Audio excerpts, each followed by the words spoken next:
The Woman in White by Wilkie Collins. Read by Tim Bulkley of BigBible.org. Track 1. The First Epoch. The story begun by Walter Hartright, of Clement's Inn, teacher of drawing. This is the story of what a woman's patience can endure, and what a man's resolution can achieve. If the machinery of the law could be depended on to fathom every case of suspicion, and to conduct every process of inquiry with moderate assistance only from the lubricating influences of oil of gold, the events which fill these pages might have claimed their share of the public attention in a court of justice. But the law is still, in certain inevitable cases, the pre-engaged servant of the long purse, and the story is left to be told for the first time in this place. As the judge might once have heard it, so the reader shall hear it now. No circumstance of importance from the beginning to the end of the disclosure shall be related on hearsay evidence. When the writer of these introductory lines, Walter Hartright by name, happens to be more closely connected than others with the incidents to be recorded, he will describe them in his own person. When his experience fails, he will retire from the position of narrator, and his task will be continued from the point at which he has left it off, by other persons who can speak to the circumstances under notice from their own knowledge, just as clearly and positively as he has spoken before them. Thus the story here presented will be told by more than one pen, as the story of an offence against the laws is told in court by more than one witness, with the same object in both cases, to present the truth always in its most direct and most intelligible aspect, and to trace the course of one complete series of events by making the persons who have been most closely connected with them at each successive stage relate their own experience word for word. Let Walter Hartright, teacher of drawing, aged 28 years, be heard first. It was the last day of July. The long, hot summer was drawing to a close, and we, the weary pilgrims of the London pavement, were beginning to think of the cloud shadows on the cornfields and the autumn breezes on the seashore. For my own poor part, the fading summer left me out of health, out of spirits, and, if the truth must be told, out of money as well. During the past year I had not managed my professional resources as carefully as usual, and my extravagance now limited me to the prospect of spending the autumn economically between my mother's cottage at Hampstead and my own chambers in town. The evening, I remember, was still and cloudy. The London air was at its heaviest. The distant hum of the street traffic was at its faintest. The small pulse of life within me and the great heart of the city around me seemed to be sinking in unison, languidly and more languidly, with the sinking sun. I roused myself from the book which I was dreaming over rather than reading, and left my chambers to meet the cool night air in the suburbs. It was one of the 2 evenings in every week which I was accustomed to spend with my mother and my sister. So I turned my steps northward in the direction of Hampstead. Events which I have yet to relate make it necessary to mention in this place that my father had been dead for some years at the period of which I am now writing, and that my sister Sarah and I were the sole survivors of a family of 5 children. My father was a drawing master before me. His exertions had made him highly successful in his profession, and his affectionate anxiety to provide for the future of those who were dependent on his labours had impelled him from the time of his marriage to devote to the ensuring of his life a much larger portion of his income than most men consider it necessary to set aside for that purpose. Thanks to his admirable prudence and self-denial, my mother and sister were left after his death as independent of the world as they had been during his lifetime. I succeeded to his connection, and had every reason to feel grateful for the prospect that awaited me at my starting in life. The quiet twilight was still trembling on the topmost ridges of the heath, and the view of London below me had sunk into a black gulf in the shadow of the cloudy night, when I stood before the gate of my mother's cottage. I had hardly rung the bell before the house door was opened violently.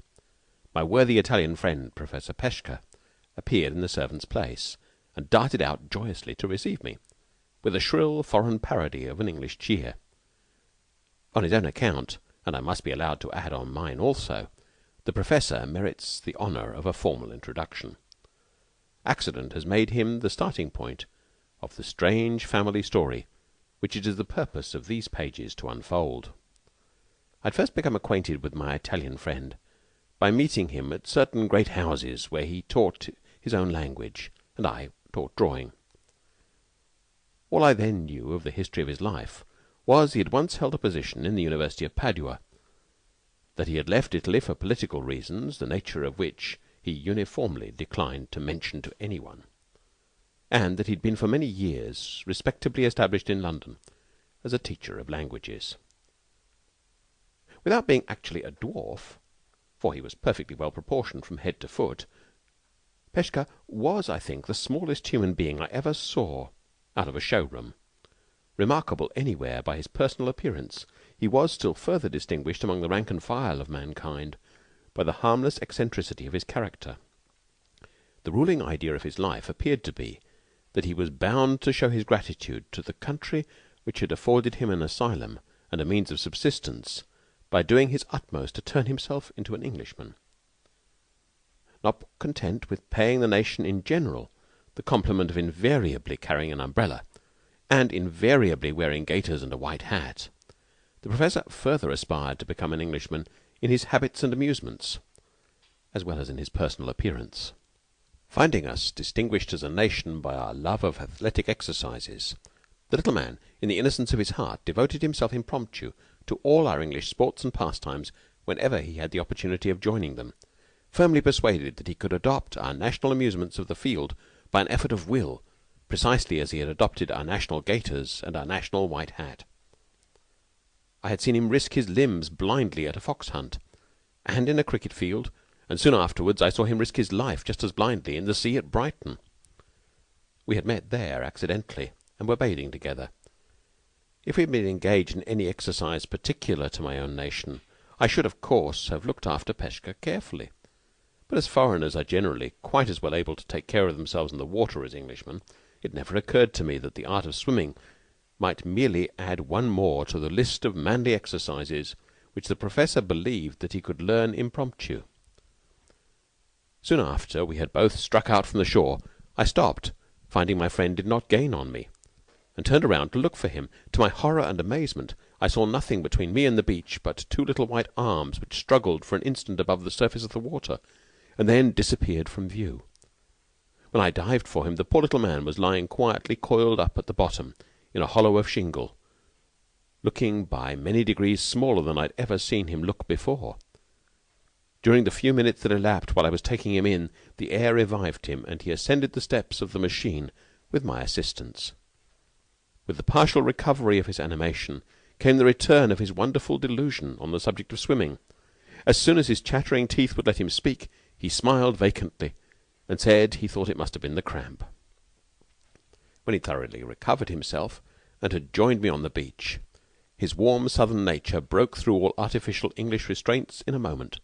He overwhelmed me with the wildest expressions of affection, exclaimed passionately in his exaggerated Italian way that he would hold his life henceforth at my disposal, and declared that he should never be happy again until he had found an opportunity of proving his gratitude by rendering me some service which I might remember on my side to the end of my days.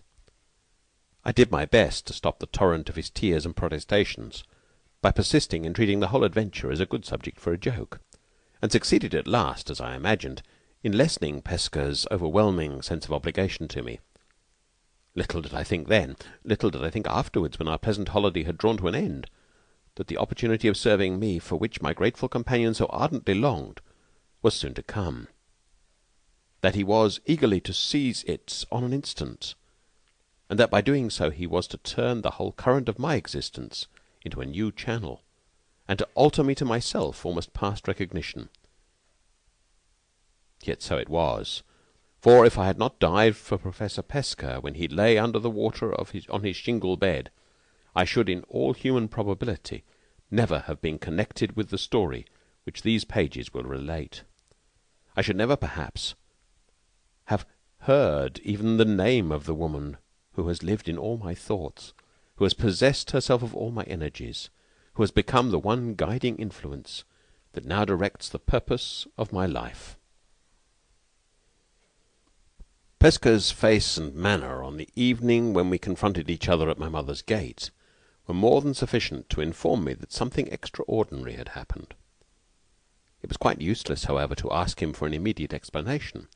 I could only conjecture, while he was dragging me in by both hands, that, knowing my habits, he'd come to the cottage to make sure of meeting me that night, and that he had some news to tell me of an unusually agreeable kind. We both bounced into the parlour in a highly abrupt and undignified manner. My mother sat by the open window, laughing and fanning herself. Pesca was one of her especial favourites, and his wildest eccentricities were always pardonable in her eyes. Poor dear soul! From the first moment when she found out that the little Professor was deeply and gratefully attached to her son, she opened her heart to him unreservedly, and took all his puzzling foreign peculiarities for granted, without so much as attempting to understand any one of them. My sister Sarah, with all the advantages of youth, was, strangely enough, less pliable. She did full justice to Pesca's excellent qualities of heart, but she could not accept him implicitly as my mother accepted him for my sake. Her insular notions of propriety rose in perpetual revolt against Pesca's constitutional contempt for appearances, and she was always more or less undisguisedly astonished at her mother's familiarity with the eccentric little foreigner. I have observed, not only in my sister's case, but in the instances of others, that we of the young generation are nothing like so hearty and so impulsive as some of our elders. I consistently see old people flushed and excited by the prospect of some anticipated pleasure which altogether fails to ruffle the tranquillity of their serene grandchildren. Are we, I wonder, quite such genuine boys and girls now as our seniors were in their time? Has the great advance in education taken rather too long a stride, and are we in these modern days just the least trifle in the world too well brought up? Without attempting to answer these questions decisively, I may at least record that I never saw my mother and my sister together in Pesca's society without finding my mother much the younger woman of the two. On this occasion, for example, while the old lady was laughing heartily over the boyish manner in which we had tumbled into the parlour, Sarah was perturbedly picking up the broken pieces of a teacup which the Professor had knocked off the table in his precipitate advance to meet me at the door. "I don't know what would have happened, Walter," said my mother, "if you delayed much longer. Pesca had been half mad with impatience, and I have been half mad with curiosity. The Professor has brought some wonderful news with him, in which he says you are concerned, and he has cruelly refused to give us the smallest hint of it till his friend Walter appeared." "Very provoking. It spoils the set," murmured Sarah to herself, mournfully absorbed over the ruins of the broken cup. While these words were being spoken, Pesca, happily and fussily unconscious of the irreparable wrong which the crockery had suffered at his hands, was dragging a large arm-chair to the opposite end of the room, so as to command us all three, in the character of a public speaker addressing an audience. Having turned the chair with its back towards us, he jumped into it on his knees, and excitedly addressed his small congregation of three from an impromptu pulpit. "Now, my good dears," began Pesca, who always said good dears when he meant worthy friends, "listen to me. The time has come. I recite my good news. I speak at last." "Hear, hear," said my mother, humouring the joke. "The next thing he'll break, mamma," whispered Sarah, "will be the back of the best arm-chair. I go back into my life, and I address myself to the noblest of created beings," continued Pesca, vehemently apostrophizing my unworthy self over the top rail of the chair, "who found me dead at the bottom of the sea through cramp, and who pulled me to the top. And what did I say when I got into my own life and my own clothes again?" "Much more than was at all necessary," I answered as doggedly as possible, for the least encouragement in connection with this subject invariably let loose the Professor's emotions in a flood of tears. "I said," persisted the Pesca, "that my life belonged to my dear friend Walter for the rest of my days, and so it does. I said that I should never be happy again until I found the opportunity for doing a good something for Walter, and I have never been contented with myself until this most blessed day. Now, cried the enthusiastic little man at the top of his voice. "The overflowing happiness bursts out of me at every pore of my skin like perspiration. For on my faith, my soul, and my honor, the something is done at last, and the only word to say now is right, all right." It may be necessary to explain here that Pesca prided himself on being a perfect Englishman in his language, as well as in his dress, manners, and amusements. Having picked up a few of our most familiar colloquial expressions, he scattered them about over his conversation whenever they happened to occur to him, turning them in his high relish for their sound and his general ignorance of their sense into compound words and repetitions of his own, and always running them into each other as if they consisted of one long syllable. "Among the fine London houses where I teach the language of my native country," said the Professor, rushing into his long-deferred explanation without another word of preface, "there is one mighty fine in the big place called Portland. You all know where that is. Yes, yes, of course, of course. My fine house, my good dears, has got inside it a fine family. A mamma, fair and fat, 3 young misses, fair and fat, 2 young misters, fair and fat, and a papa, the fairest and the fattest of all, who is a mighty merchant, up to his eyes in gold, a fine man once, but seeing that he has got a naked head and 2 chins, fine no longer at the present time. Now, mind, I teach the sublime Dante to the young misses, and, my soul, bless my soul, it is not in human language to say how the sublime Dante puzzles the pretty heads of all 3. No matter, all in good time, and the more lessons the better for me. Now mind, imagine yourselves that I am teaching the young misses to-day as usual. We are all 4 of us down together in the hell of Dante at the 7th circle. But no matter for what, all the circles are alike to the 3 young misses, fair and fat. At the 7th circle, nevertheless, my pupils are sticking fast, and I, to set them going again, recite, explain, and blow myself up red hot with useless enthusiasm, when a creak of boots in the passage outside, and in comes the golden papa, the mighty merchant, with the naked head and the 2 chins. Ha, my good dears, I am closer than you think, for to the business now. Have you been patient so far, or have you said to yourselves, "Deuce what the deuce! Pesca is long-winded to-night"? We declared that we were deeply interested. The Professor went on. In his hand the golden papa has a letter, and after he's made his excuse for disturbing us in our infernal region with the common mortal business of the house, he addresses himself to the 3 young misses, and begins, as you English begin everything in this blessed world that you have to say, with a great O. "Oh, my dears," says the mighty merchant, "I have got here a letter from my friend Mr. The name slipped out of my mind, but no matter. We shall come back to that. Yes, yes, all right, all right.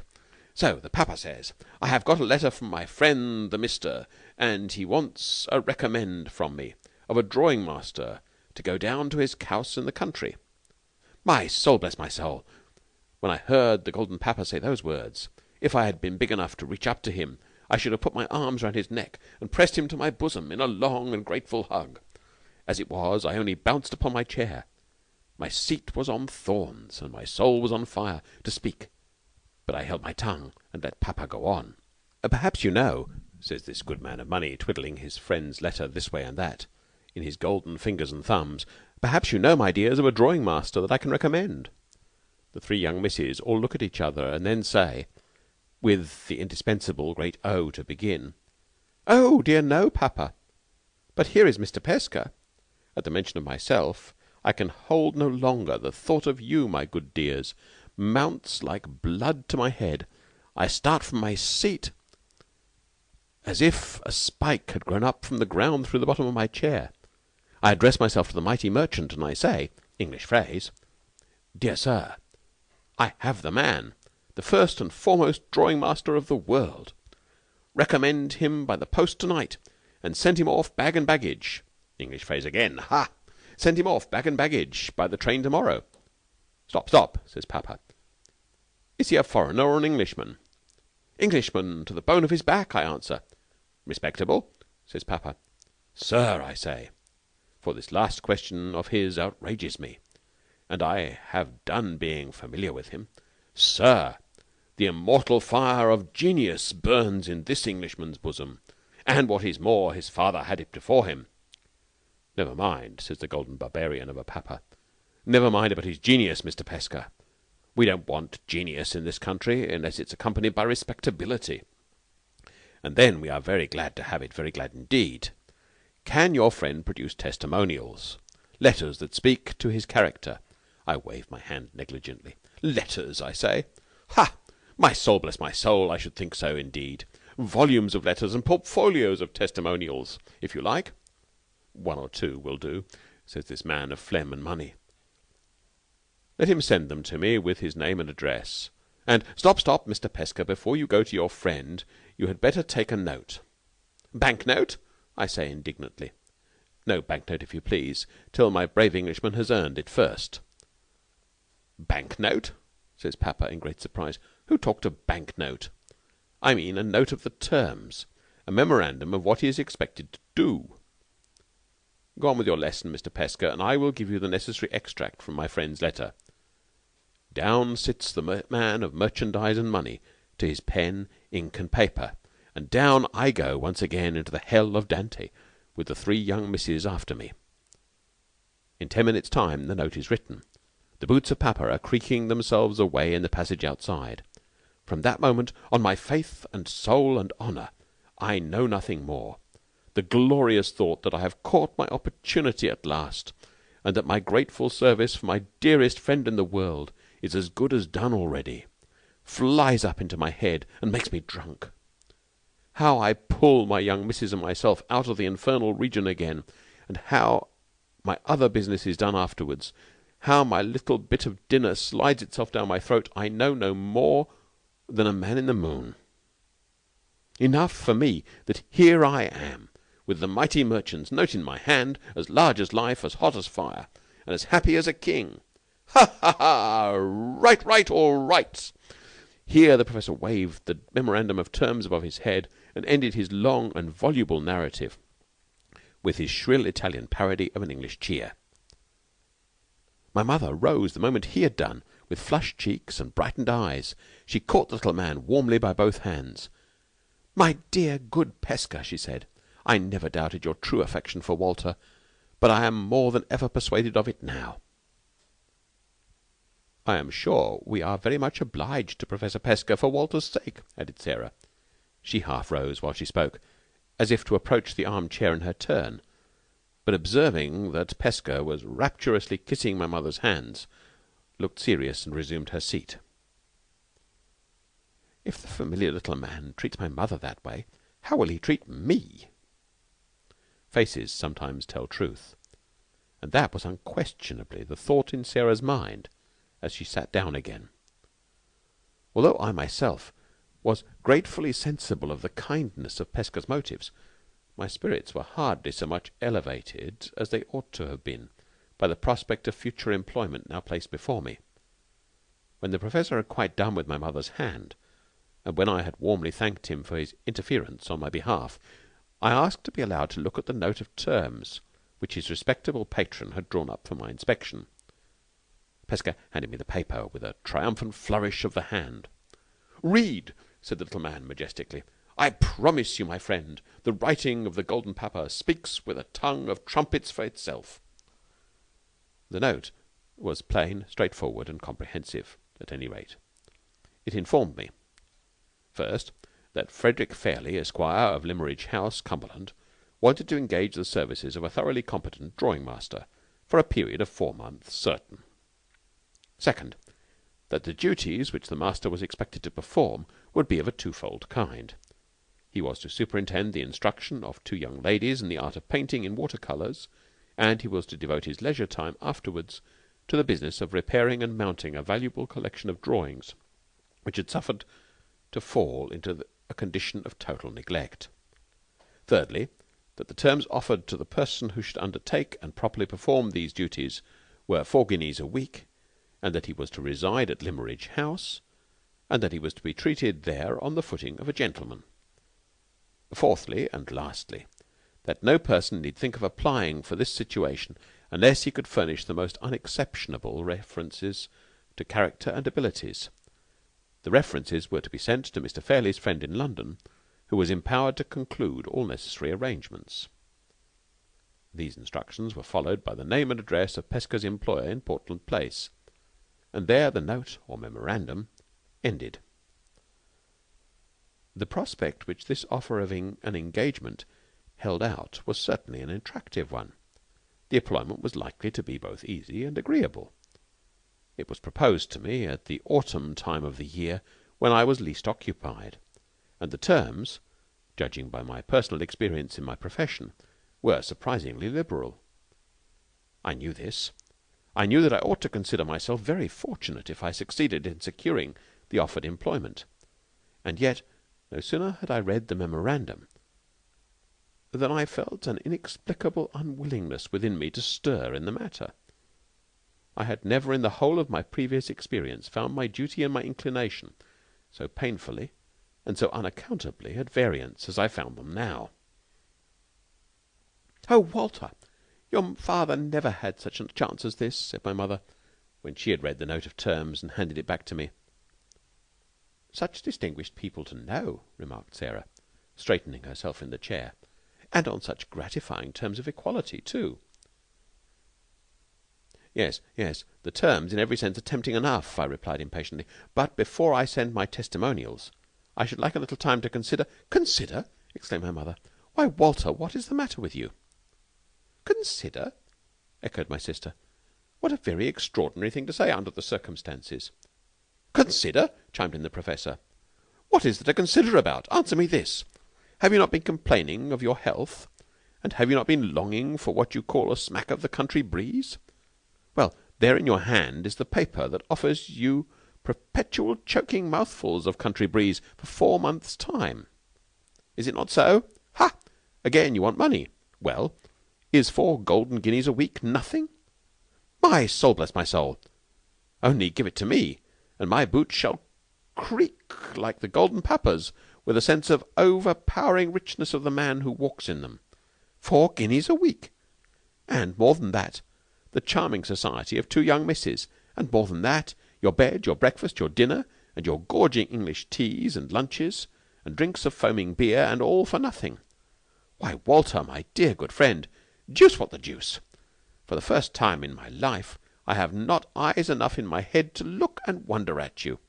Neither my mother's evident astonishment at my behaviour, nor Pesca's fervid enumeration of the advantages offered to me by the new employment had any effect in shaking my unreasonable disinclination to go to Limmeridge House.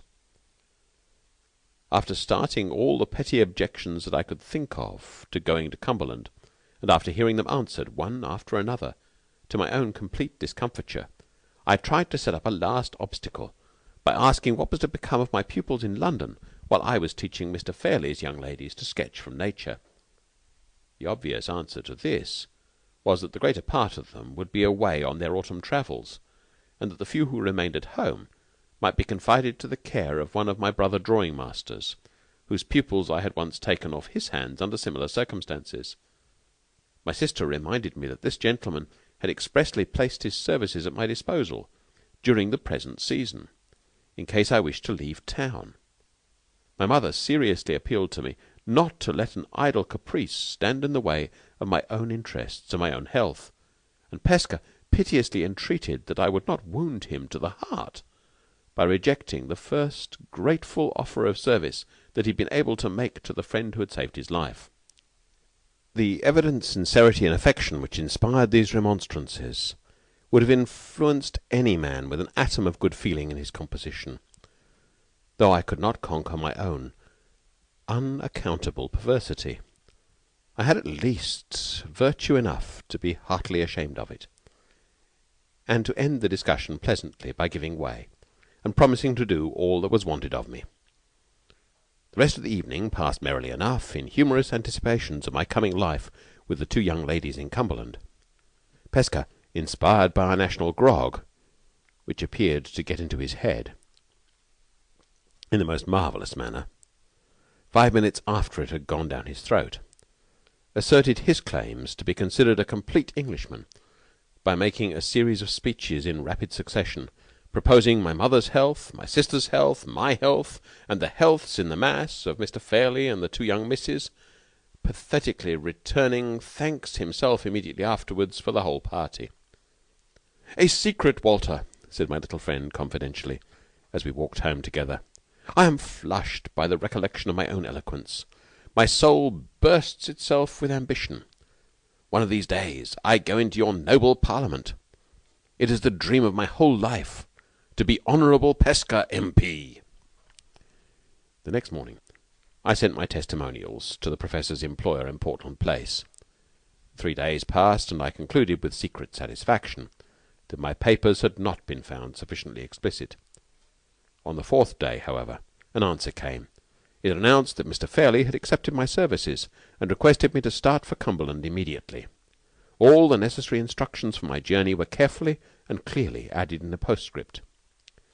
I made my arrangements, unwillingly enough, for leaving London early the next day. Towards evening Pesca looked in, on his way to a dinner party, to bid me good-bye.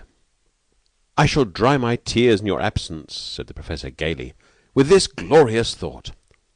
It is my auspicious hand that has given the first push to your fortune in the world.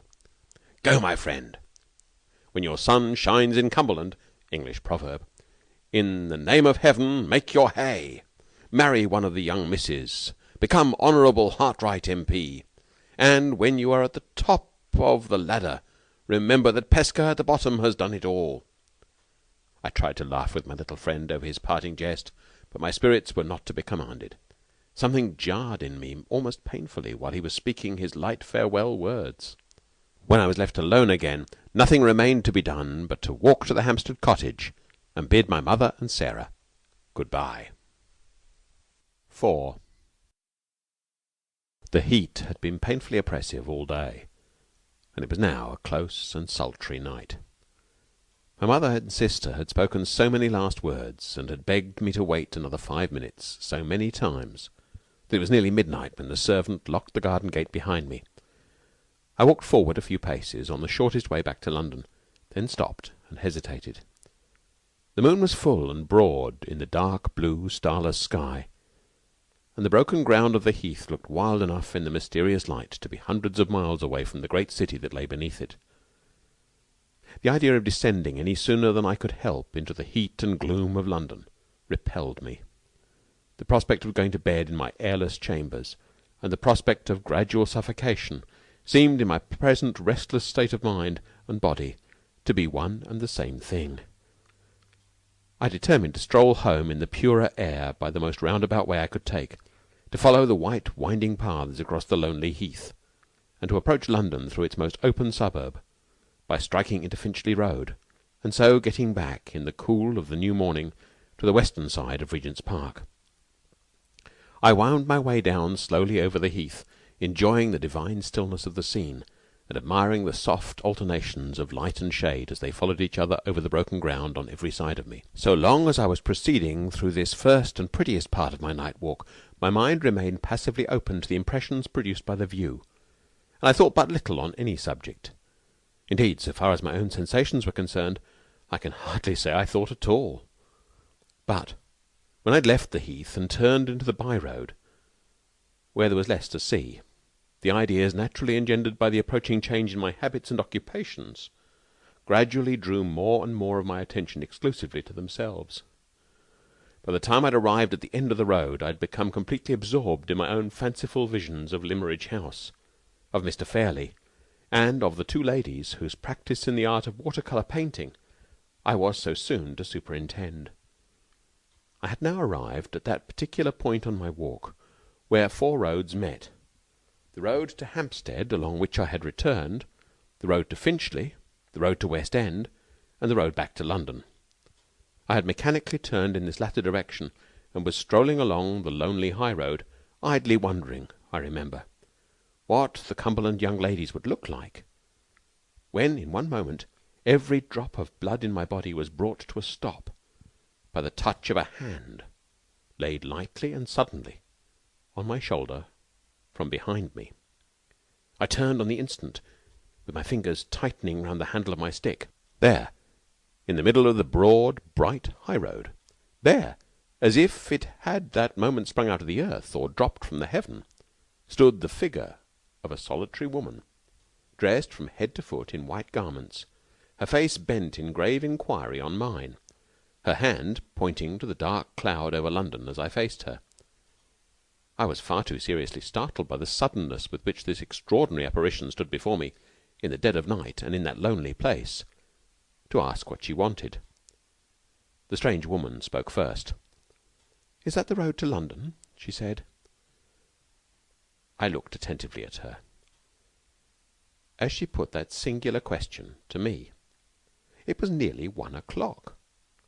All I could discern distinctly by the moonlight was a colourless, youthful face, meagre and sharp to look at about the cheeks and chin, large, grave, wistful, attentive eyes, nervous, uncertain lips, and light hair of a pale, brownish yellow hue. There was nothing wild, nothing immodest in her manner. It was quiet and self-controlled, a little melancholy and a little touched by suspicion. Not exactly the manner of a lady, but at the same time not the manner of a woman in the humblest rank of life. The voice, little as I had yet heard of it, had something curiously still and mechanical in its tones, and the utterance was remarkably rapid. She held a small bag in her hand, and her dress, bonnet, shawl, and gown, all of white, was, so far as I could guess, certainly not composed of very delicate or very expensive materials. Her figure was slight, and rather above the average height. Her gait and actions free from the slightest approach to extravagance. This was all I could observe of her in the dim light and under the perplexingly strange circumstances of our meeting. What sort of a woman she was, and how she came to be out alone in the high road an hour after midnight, I altogether failed to guess. The one thing of which I felt certain was that the grossest of mankind could not have misconstrued her motive in speaking, even at that suspiciously late hour and in that suspiciously lonely place. "Did you hear me?" she said, still quietly and rapidly, and without the least fretfulness or impatience. I asked if that was the way to London. "Yes," I replied, "that's the way. It leads to St. John's Wood and Regent's Park. You must excuse my not answering you before. I was rather startled by your sudden appearance in the road, and I am, even now, quite unable to account for it." "You don't suspect me of doing anything wrong, do you?" "I have done nothing wrong. I have met with an accident. I am very unfortunate in being here alone so late. Why do you suspect me of doing wrong?" She spoke with unnecessary earnestness and agitation, and shrank back from me several paces. I did my best to reassure her. "Oh, pray don't suppose that I have any idea of suspecting you," I said, "or any other wish than to be of assistance to you, if I can. I only wondered at your appearance in the road, because it seemed to me to be empty the instant before I saw you." She turned and pointed back to a place at the junction of the road to London and the road to Hampstead, where there is a gap in the hedge. "I heard you coming," she said, "and hid there to see what sort of man you were before I risked speaking. I doubted and feared about it till you passed, and then I was obliged to steal after you and touch you." Steal after me and touch me? Why not call to me? Strange, to say the least of it. "May I trust you?" she asked. "You don't think the worse of me because I have met with an accident?" She stopped in confusion, shifted her bag from one hand to the other, and sighed bitterly. The loneliness and helplessness of the woman touched me.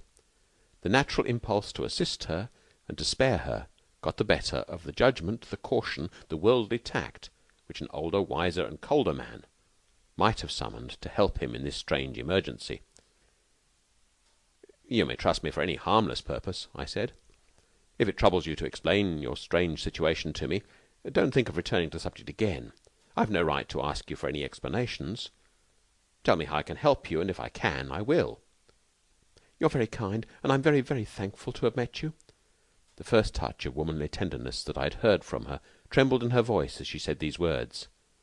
But no tears glistened in those large, wistfully attentive eyes of hers, which were still fixed on me. "I've only been in London once before," she went on, more and more rapidly, "and I know nothing about that side of it yonder. Can I get a fly or a carriage of any kind? Is it too late? I don't know. If you could show me where to get a fly, and if you will only promise not to interfere with me, and to let me leave you when and how I please, I have a friend in London who'll be glad to receive me. I want nothing else. Will you promise?" She looked anxiously up and down the road, shifted her bag again from one hand to the other, and repeated the words, "Will you promise?"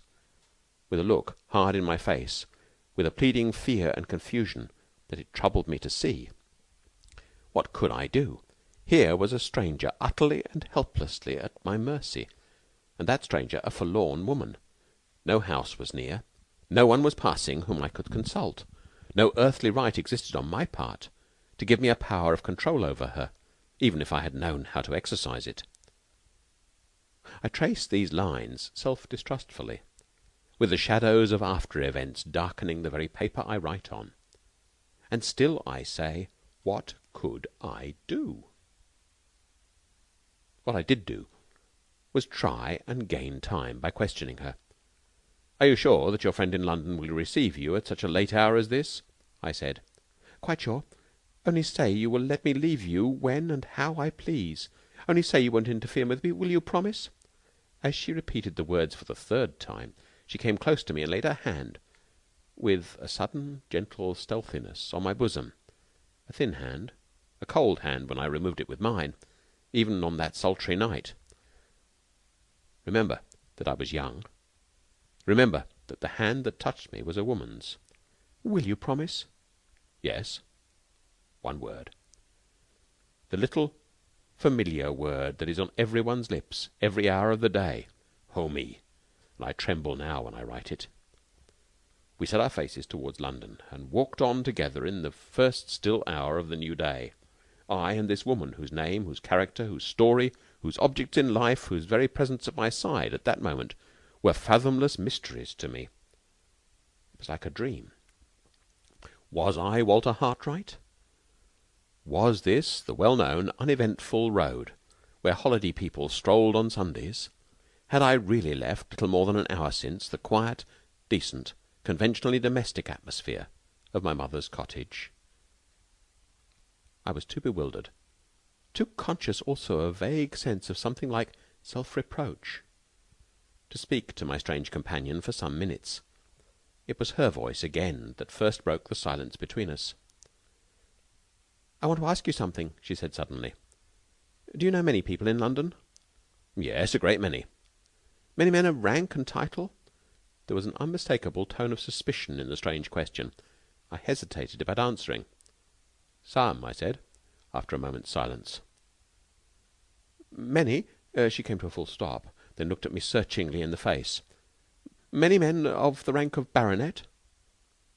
Too much astonished to reply, I questioned her in my turn.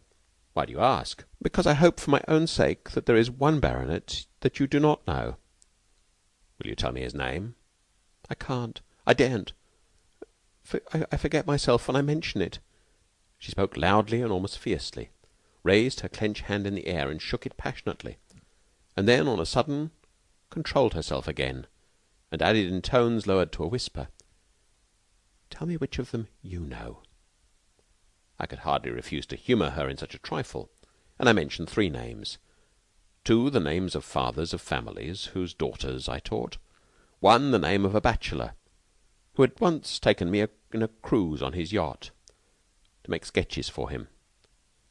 "Ah, you don't know him," she said with a sigh of relief. "Are you a man of rank and title yourself?"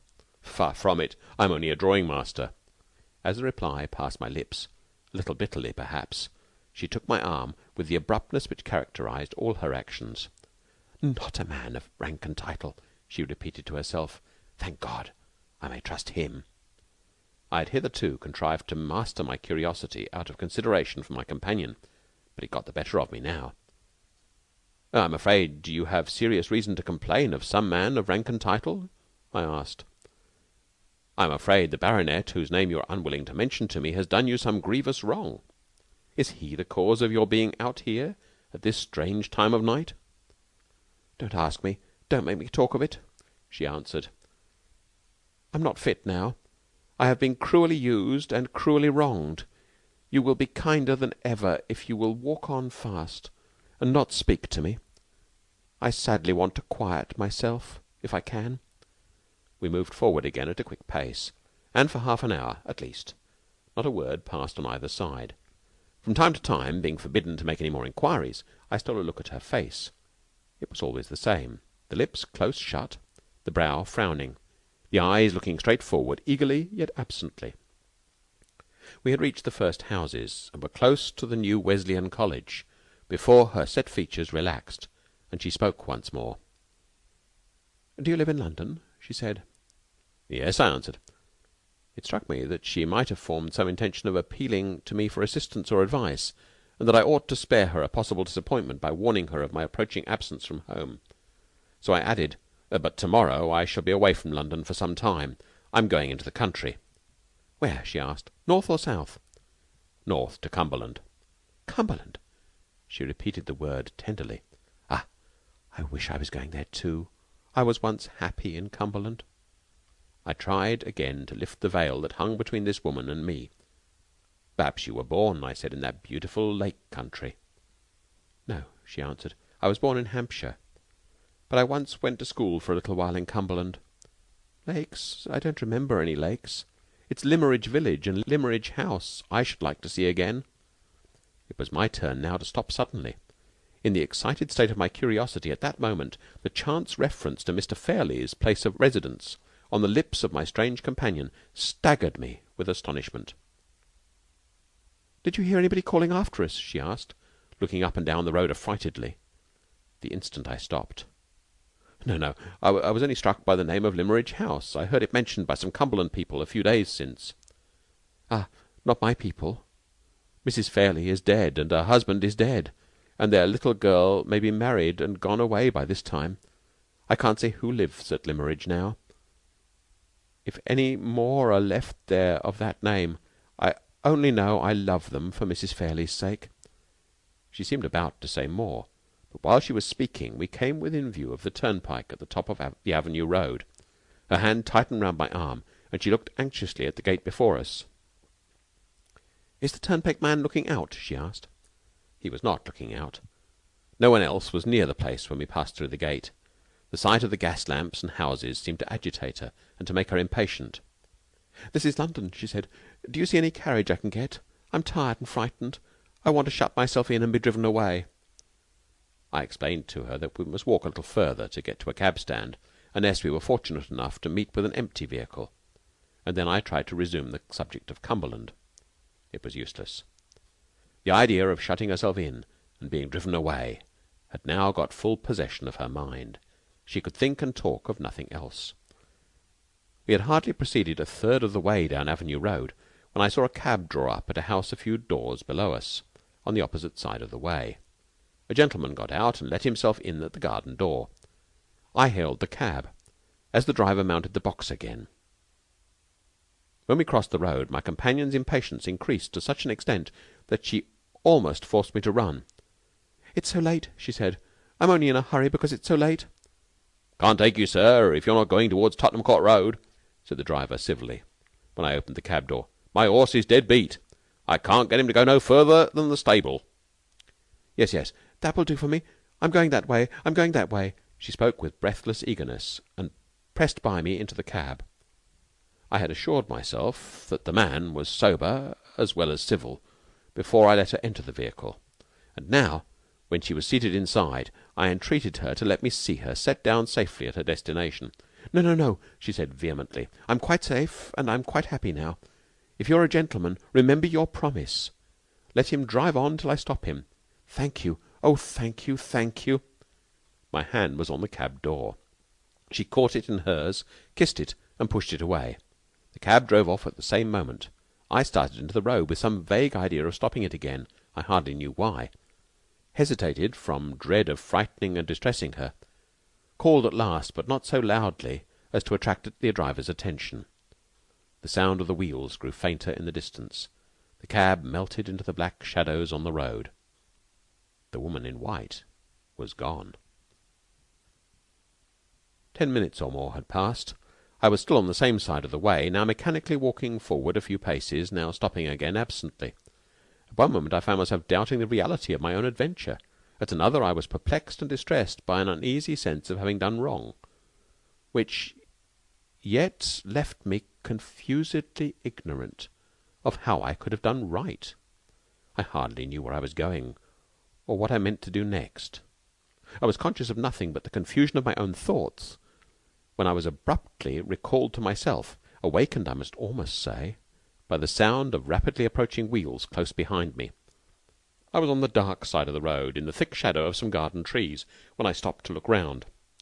On the opposite and lighter side of the way, a short distance below me, a policeman was strolling along in the direction of Regent's Park. A carriage passed me, an open chaise driven by two men. "Stop!" cried one. "There's a policeman. Let's ask him." The horse was instantly pulled up, a few yards beyond the dark place where I stood. "Policeman," cried the first speaker, "have you seen a woman pass this way?" "What sort of woman, sir?" "A woman in a lavender-coloured gown." "No, no," interposed the second man. "The clothes we gave her were found on her bed. She must have gone away in the clothes she wore when she came to us. In white, policeman. A woman in white." "I haven't seen her, sir."